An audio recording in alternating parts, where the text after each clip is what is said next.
Hey guys, what's up? Welcome back here to another edition of The Fishing Teacher, and really appreciate you guys watching today's video.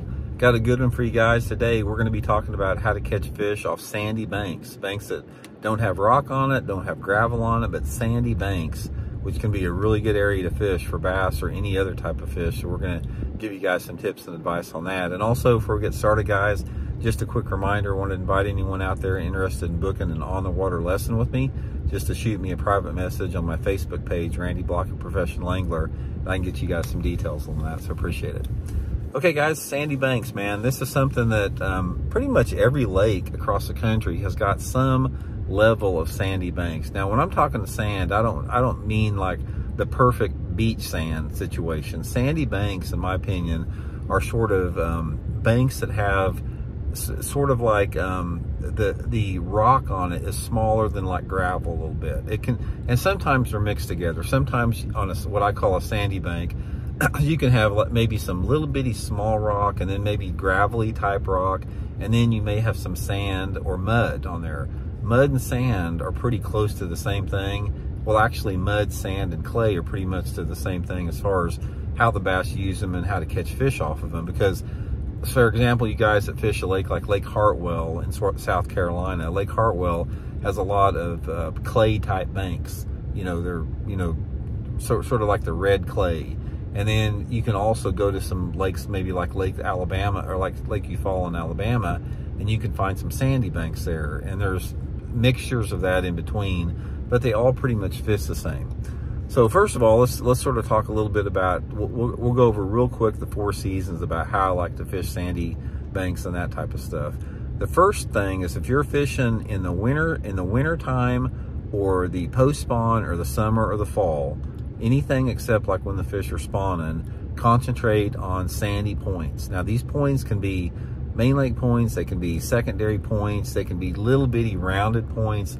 When I'm talking about a point, I don't mean like this big honking obvious point.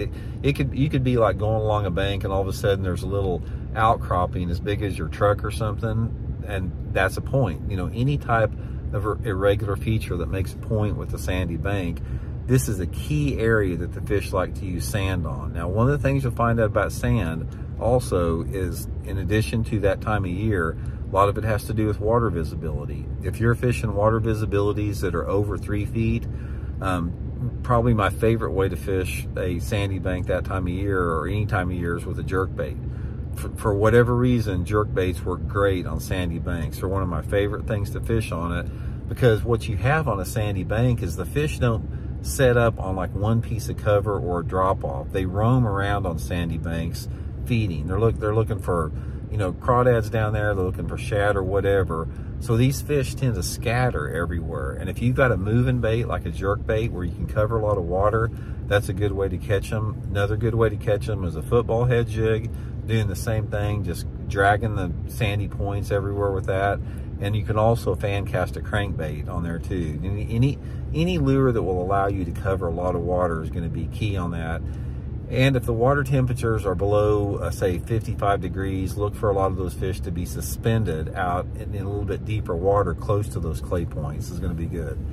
Now, if you're fishing clay in the springtime of the year during the spawn, this is a great area to catch, fish that are moving up to spawn. Go back in the cove arms, like halfway back to all the way back in the coves. Look for those flatter sandy banks. Throw like a wacky rig on them. Throw a shaky head can be pretty good. A Ned rig, something like that. Targeting sort of that 3 to 5 foot of water. But if I had to pick one bait as far as fish sandy banks in the springtime, it's definitely going to be a wacky rig. Like a wacky rig soft plastic stick bait works really good with that. But anyway, guys, don't pass them up. They don't look real great. I mean, a lot of people don't fish sandy banks because they don't look visually appealing. Bass will definitely use them, and you can catch a lot of good fish on them at certain times of the year. So hope it helps out, guys. We'll see y'all.